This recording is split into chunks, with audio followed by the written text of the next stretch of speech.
అబ్రహాముని అన్యజనుల మధ్యకి తీసుకుని వెళ్ళాడు. అమ్మా దేవుడు ఊరుకున్నాడు. ఎందుకని? ఒకటే, దేవునికి మహిమ రావాలి. అబ్రహాం గారి ద్వారా దేవునికి ఏం రావాలా? మహిమ రావాలి.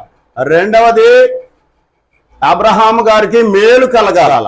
మూడవది, అబ్రహామును బట్టి అన్యజనులు దేవునిని తెలుసుకొని వారు దేవుని సహాయము కొరకు రావాలి. అబ్రహాము గారిని అన్యజనుల దగ్గరికి వెళితే ఊరుకో ఉన్నాడు.